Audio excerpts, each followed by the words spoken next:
Kylian Mbappe Messi, Zidane কিংবা Ronaldo নাজারিওর চাইতেও কি বড় ম্যাচ উইনার হয়ে উঠছেন কিংবা অলরেডি উঠেছেন? এটা নিয়ে তর্ক হতে পারে, বিতর্ক হতে পারে, হবেই। কিন্তু কিলিয়ান এমবাপ্পে এরকম প্লেয়ার এই মুহূর্তে, এই বয়সে আমি আর কাউকে দেখি না। একমত না হতে পারেন, আপনি তার মতো প্লেয়ার আর আছে একটা নাম প্রবাবলি বলতে পারবেন না। 2022 বিশ্বকাপ ফাইনালে যখন 90 সেকেন্ডের মধ্যে 2 গোলে পিছিয়ে থাকা ফ্রান্সের হয়ে 2টো গোল করলেন এবং দ্বিতীয় গোল করার পরে কমেন্টেটর পিটার ড্রিউরে বলা যায় কিংবদন্তি তুল্য একটা কথা বলেছিলেন, he is an awesome force of nature. সহজ বাংলায় বললে যে প্রকৃতির এক অপ্রতিরোধ্য শক্তি। লেটস সে ধরেন কালবৈশাখী ঝড়, জলোচ্ছ্বাস, ভূমিকম্প, এগুলো তো প্রকৃতির অপ্রতিরোধ্য শক্তি, যেগুলোর সামনে মানুষ আসলে অসহায়। কিলিয়ান এমবাপ্পে নিজেকে প্রবাবলি ওই জায়গায় নিয়ে যাচ্ছেন যার সামনে পুরো প্রতিপক্ষ অসহায়, তছনছ করে দিতে পারেন।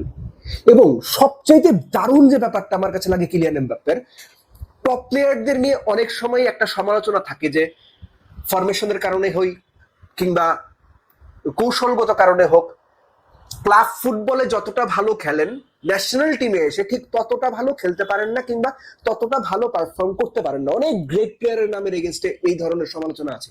এমবাপ্পে ভিন্ন।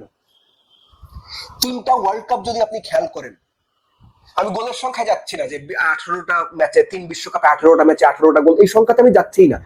3টা বিশ্বকাপে তার পারফরমেন্স যদি দেখেন, সময়ের সঙ্গে সঙ্গে ধারাবাহিকতা বেড়েছে, শার্পনেস বেড়েছে, প্রতিপক্ষের মধ্যে ভয় ধারণা বা প্রতিপক্ষের বুকে কাঁপন ধরানোর যে ব্যাপারটা, সেটাতে দিনকে দিন নিজেকে আরো বড় উচ্চতায় নিয়ে যাচ্ছেন। নাম শুনলেই ডরাইবো ভাই, ওর নাম শুনলেই ডরায়। গ্রামাঞ্চলে এরকম কথা আছে, এমবাপ্পের ব্যাপারটা ওইরকম, ওর নাম শুনলেই প্রতিপক্ষ ডরায়। কিলিয়ান এমবাপ্পে বিশ্বকাপের সর্বোচ্চ স্কোরার যে হবেন যদি তিনি সুস্থ থাকেন, এটা নিয়ে বোধহয় কারোরই কোনো ডাউট নাই। কিন্তু যেভাবে তিনি হচ্ছেন, আপনি কোন ফুটবলারকে মনে করতে পারেন যে বিশ্বকাপে প্রথম 4 ম্যাচে 3 ম্যাচে জোড়া জোড়া গোল করেছেন, 2টো অ্যাসিস্ট করেছেন? এই বিশ্বকাপেও সেরা প্লেয়ার হওয়ার কিংবা গোল্ডেন বুট জেতার অন্যতম দাবিদার, মাত্র 3টা বিশ্বকাপ খেলছেন। So Kylian Mbappe actually an awesome force of nature, প্রকৃতির অপ্রতিরোধ্য এক শক্তি। এই শক্তিকে কে থামাবে, কিভাবে থামাবে আমি জানি না। আর এই শক্তি বলয়ের সাথেই জুড়ে আছে ফ্রান্স টিম। ভাই, they are too good, too good. France পরের ম্যাচে বাদ হইতে পারে হেরে, কিন্তু বিশ্বকাপ জেতার জন্য শুরু থেকেই যে ফেভারিট লিস্ট, ফ্রান্স তো সবসময়ই টপে রয়েছে, যৌক্তিকভাবেই ডিজার্ভিং ক্যান্ডিডেট হিসেবে টপে রয়েছে। ফ্রান্সের যে অ্যাটাকিং লাইন আপ আপনি খেয়াল করেন, এখন কিছু সংখ্যার মানে জানাটা বা বলাটা জরুরি। ধরেন কিলিয়ান এমবাপ্পে আপনারা জানেন 6 গোল করেছে, 2 অ্যাসিস্ট। কিংবা ধরেন যে মাইকেল ওলিসে কোনো গোল করতে পারেননি, 5টা অ্যাসিস্ট করেছেন। একই সঙ্গে আপনি যদি ওসমান দেমবেলের কথা বলেন, 4টা গোল করেছেন, 2টো অ্যাসিস্ট করেছেন। আমার মনে পড়ে যাচ্ছে যে বেল, বেনজেমা, ক্রিশ্চিয়ানো রোনালদো, এই 3জন যখন রিয়াল মাদ্রিদে ছিলেন যে ভয়ঙ্কর ট্রায়ো তৈরি করেছিলেন ফ্রন্ট থ্রি, ওরকম।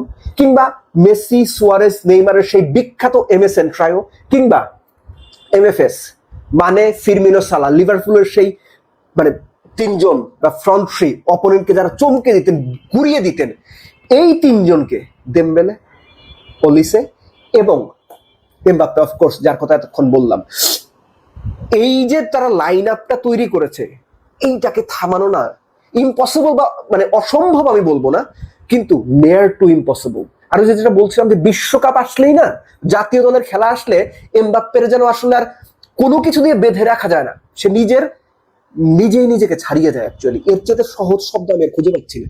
আর এদের কথা যদি বাদ দেন, হুট করে দেখবেন ব্র্যাডলি বারকোলা চলে আসছে, চলে আসছে। দিস ফ্রান্স টিম, এই দলটা মানে এতখানি কম্প্যাক্ট, এত বেশি অপশনস, এত বেশি লিথাল, এইটা আসলে অবিশ্বাস্য। এরকম আসলে দেখা যায় না। আপনি চিন্তা করেন 1998 বিশ্বকাপ থেকে তারা বোধহয় 4টা ফাইনাল খেলেছে, 7 বিশ্বকাপে 4বার ফাইনাল খেলেছে, 2বার চ্যাম্পিয়ন হয়েছে। সো ধারাবাহিকতার একটা প্রচন্ড রকম ধারাবাহিকতা, টু বি এক্সাক্ট, যে ছাপ সেটা তাদের খেলার মধ্যে রয়েছে। সো এমবাপ্পে এন্ড ফ্রান্স বিশ্বকাপ জেতার জন্য অন্যতম ফেভারিট, শুরুর থেকে ফেভারিট। এবং খেলা যত এগোচ্ছে, বিশ্বকাপ যত এগোচ্ছে, ফ্রান্সের খেলা যেন ঠিক ততটাই ক্ষুরোধার হচ্ছে। এর সঙ্গে জাস্ট কয়েকটা জিনিস আমি অ্যাড করে দেই, যে নর্মালি যেটা হয় যে ক্লাব ফুটবলে 9 মাস, 8 মাস, 10 মাস প্লেয়াররা একসঙ্গে থাকেন, কোচরা বিভিন্ন রকম কৌশল, প্লেয়ারদেরকে রক্ত করানো, সেখান ম্যাচের বিভিন্ন রকম কৌশল, বিভিন্ন সিচুয়েশন তারা সময় পায়। বিশ্বকাপে কিন্তু সময়টা পাওয়া যায় না। আপনি আগে যখন সময়টা ছিল, এখন তো রাউন্ড অফ 32 যোগ হয়েছে এই বছর থেকে।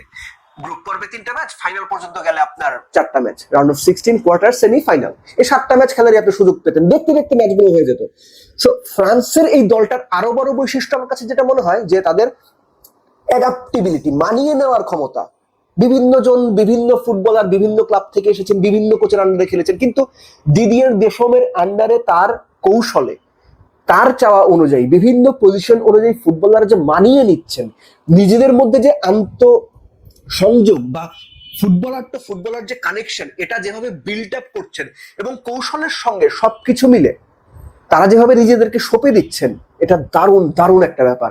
এই ফ্রান্স টিমটাকে খেলতে দেখা না, মানে সত্যিকার অর্থে যে কোনো ফুটবল মানে ভক্তের জন্য একটা বড় রকমের পাওয়া বলে আমার মনে হয়। So Mbappe and France, wishing all the lucks for them. এবং সত্যিকার অর্থে আবারও বলি, চ্যাম্পিয়নশিপ ধরে রাখার বলতেছি, চ্যাম্পিয়নশিপ মানে কেড়ে নেওয়ার কিংবা চ্যাম্পিয়ন হওয়ার অন্যতম দাবিদার যদি থাকে এখনো পর্যন্ত, সেটা টপমোস্ট দলটাকে অন্তত খেলার ধরনে ফ্রান্স।